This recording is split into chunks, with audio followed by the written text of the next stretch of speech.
ये दोस्तों grey headed swamp pen को देखिए, पेड़ के ऊपर जाके बैठी है। डीगल आ गई हूँ आज मैं फिर से। हल्की सी बारिश हुई है और थोड़ा सा ठंडा मौसम था। ठंडा तो नहीं है लेकिन फिर भी ठीक है, बहुत गर्मी भी नहीं है। तो मुझे दूर से देखकर लगा कि ब्लैक काइट बैठा है शायद, लेकिन ये तो ग्रे हेडेड स्वैम्प पेन है जो ऊपर बैठी है। बालकनी व्यू ले रही है। किसका बालकनी व्यू ले रही है वो भी दिखाती हूँ।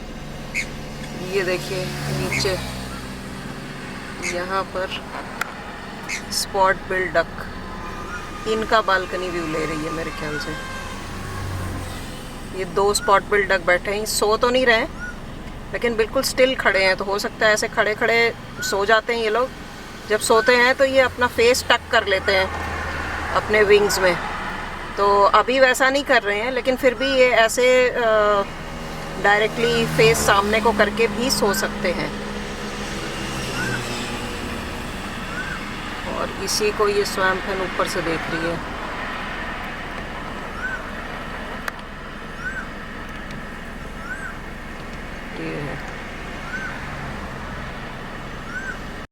ये स्पॉट बिल डक्स के बगल से ही मोर हैन जा रही है। कॉमन मोर हैन, जल मुर्गी जिसको कहते हैं। अभी मैं गाड़ी के अंदर बैठ के रिकॉर्डिंग कर रही हूँ, क्योंकि जैसे ही मैं बाहर निकलूँगी तो ये उड़ जाएंगे सारे। लेकिन बाहर निकलना पड़ेगा कि स्वॉलोज़ वगैरह भी हैं, उनको भी देखना है थोड़ा। दोस्तों इस बार गर्मियों में जो पशु पक्षियों की हालत हुई है वो आप सब ने देखी ही है, और मैंने भी अपने काफ़ी सारे वीडियोस में दिखाया है कि क्या क्या टेक्निक्स हैं जिससे कि बर्ड्स जो है वो अपना बॉडी टेम्परेचर रेगुलेट करने की कोशिश करती हैं। जिसमें से एक बड़ी इंपॉर्टेंट चीज़ थी गूलर फ्लटर।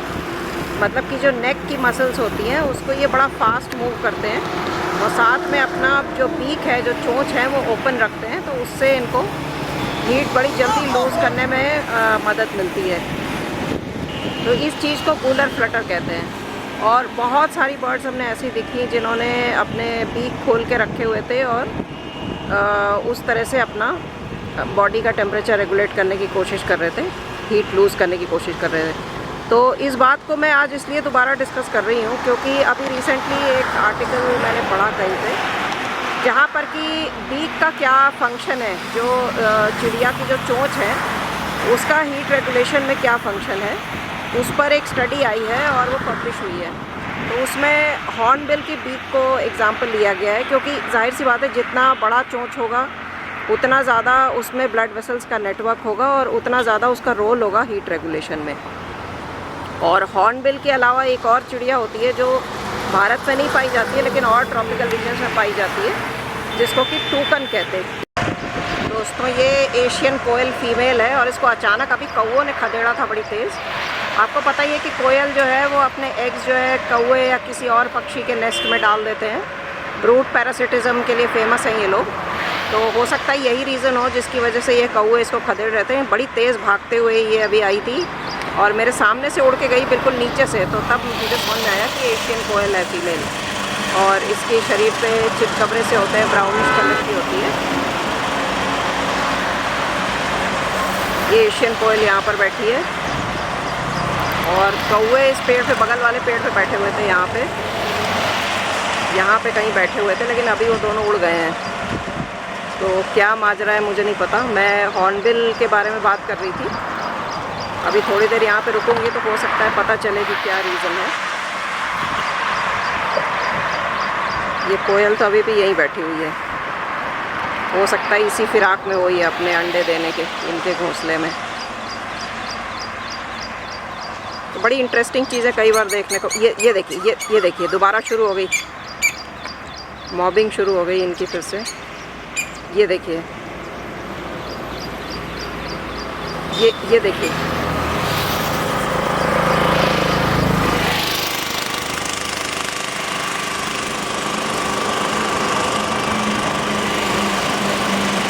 कोयल का पैर है यहाँ पे। मेरे ख्याल से ये मेल आ गया है। यहाँ से थोड़ा डार्क दिखाई दे रहा है, थोड़ा पास जाके देखती हूँ मैं। ये यहीं पर बैठी हुई है, तो इसका मतलब कुछ ना कुछ इसका मैटर है। कौवे अभी फिर से यहाँ से आवाज़ करते हुए निकले हैं। देखते हैं, अभी मैं थोड़ी देर हूँ यहाँ पे, अगर इस दौरान कुछ हुआ तो रिकॉर्ड हो जाएगा। बाकी अपनी पहले वाले डिस्कशन पे वापस आते हैं। और मैं ये बोल रही थी कि जो हॉर्नबिल्स की बीक होती है और जो टूकन जो पक्षी है, TOUCAN जो पक्षी है, ट्रॉपिकल एरियाज़ में पाया जाता है। ये अभी कोयल ने बोलना भी शुरू कर दिया है, आप सुन ही रहे हैं। उसकी चोंच और भी बड़ी होती है और चौड़ी भी होती है। जैसे हॉर्नबिल की चोंच बड़ी होती है साइज़ में, लेकिन चौड़ाई उसकी इतनी ज़्यादा नहीं होती है। तो बड़े चोंच का फ़ायदा ये होता है कि उसमें ब्लड वेसल्स ज़्यादा होते हैं। अब ये आप कह सकते हैं कि भाई जो बीक है या जो चोंच है वो तो केराटिन से बना हुआ है, जो कि डेड सब्सटेंस है। तो केराटिन से बना ज़रूर होता है, और बीक के ऊपर एक केराटिन की लेयर होती है जिसको कि रैम्फोथीका कहते हैं, जो प्रोटेक्शन के लिए होती है। लेकिन ऐसा नहीं है कि बीक में ब्लड सप्लाई नहीं होती है। बीक में बहुत सारे, ये देखिए इसके ऊपर से स्वॉलो भी उड़ के जा रहा है, पानी के ऊपर से स्वॉलो उधर से उड़ के आ रहा है। तो वो जो ब्लड सप्लाई होती है वो नर्व्स के लिए होती है, क्योंकि बीक जो है वो कई सारे नर्व्स से सप्लाइड होता है। तो नर्व्स की जो ब्लड सप्लाई होती है वो बीक में काफ़ी ज़्यादा होती है। तो इस वजह से जो बर्ड्स की बीक होती है वो उसके अंदर जो ब्लड वेसल्स होते हैं उसके थ्रू हीट एक्सचेंज होता है। तो कुछ बर्ड्स, जैसे ये टूकन जो है, जो ट्रॉपिकल एरिया में रहता है, यहाँ पे देखिए मोरन भी अभी यहीं पर है। तो उसमें क्या क्वालिटी होती है कि थोड़ा सा टेम्परेचर अगर बढ़ता है, जैसे अगर 37-38 डिग्रीज तक टेम्परेचर बढ़ जाता है, तो वो अपना टेम्परेचर रेगुलेशन बीक के द्वारा करना शुरू कर देती है। जबकि जो हॉर्नबिल्स हैं वो और ज़्यादा टेम्परेचर टॉलरेट कर सकते हैं। मतलब जो हॉर्नबिल्स हैं वो लगभग 46-47 डिग्रीज तक टेम्परेचर जब जाता है, तब जाकर वो अपने बीक का इस्तेमाल करते हैं टेम्परेचर रेगुलेट करने के लिए। अभी भी वो कोयल यहीं पर बैठी थी, अभी इसको लोकेट करती हूँ। ये दोनों डक्स भी उड़ गए उस तरफ, यहाँ पर इस डाल पे बैठी है, ये देखिए अभी भी बैठी है ये। तो ये कुछ इन्फॉर्मेशन थी हॉर्नबिल और उसके जैसे और पक्षियों के बारे में, और वो लोग अपनी चोंच से या अपनी बीक से किस तरह से टेम्परेचर रेगुलेट करते हैं इस बारे में। ये देखिए खेतों में काम चल रहा है पीछे, और जहाँ जहाँ खेतों में काम चल रहा है वहाँ ईग्रेट्स घूम रही है। देखिए ईग्रेट यहाँ पर भी है, और भी कई सारे ईग्रेट्स हैं।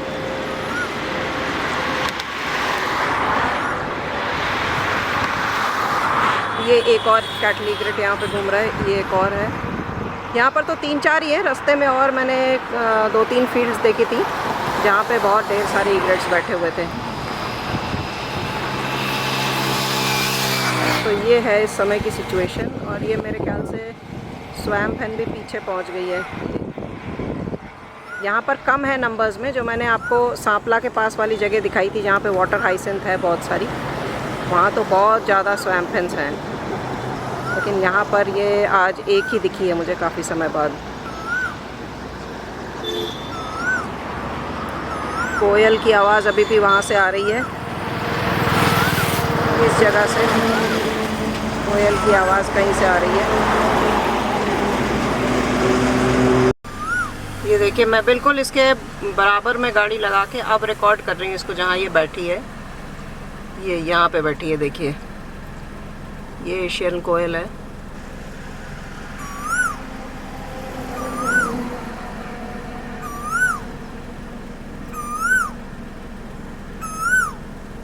मेरे ख्याल से फीमेल तो उड़ गई है, ये तो बोल रही है मेल है।